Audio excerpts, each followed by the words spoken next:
Maharashtra news. वयोवृद्धांच्या मनातील घुसमट कमी करण्यासाठी कुकरची शिट्टी वाजू द्या।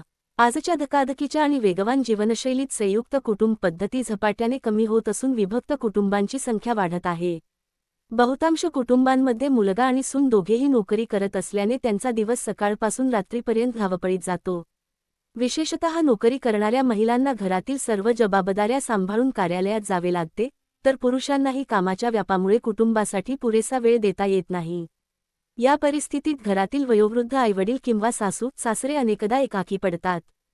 त्यांना कोणाशी मनमोकळे बोलावे, आपल्या भावना व्यक्त कराव्यात किंवा मनातील विचार मांडावेत अशी व्यक्तीच मिळत नाही।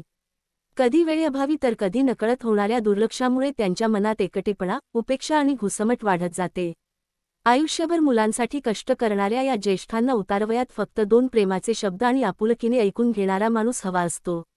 मनात साचलेल्या भावना व्यक्त होण्यास वाव मिळाला नाही तर मानसिक ताण वाढतो।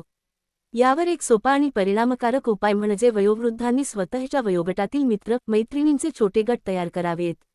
आठवड्यातून किंवा महिन्यातून एकदा एकत्र येऊन गप्पागोष्टी, सहभोजन, वनभोजन, भजन, वाचन, फिरणे किंवा सांस्कृतिक कार्यक्रम अशा उपक्रमांचे आयोजन करावे। अशा भेटींमध्ये मनमोकळ्या संवादातून मनातील ताण हलका होतो, नवीन ऊर्जा मिळते आणि जगण्याचा उत्साहही वाढतो।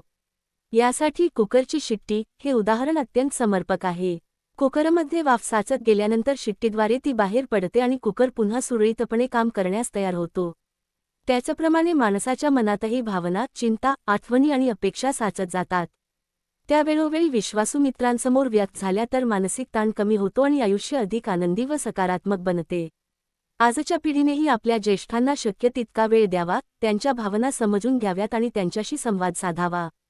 मात्र परिस्थितीमुळे ते नेहमी शक्य होत नसेल, तर वयोवृद्धांनीही स्वतःला एकाकी न ठेवता मित्रपरिवाराच्या सहवासातून मनातील कुकरची शिट्टी वेळोवेळी वाजवत राहणे हीच आनंदी आणि निरोगी वृद्धत्वाची गुरुकिल्ली ठरू शकते। दिलीप गणसिंग घोरपडे, चाळीसगाव।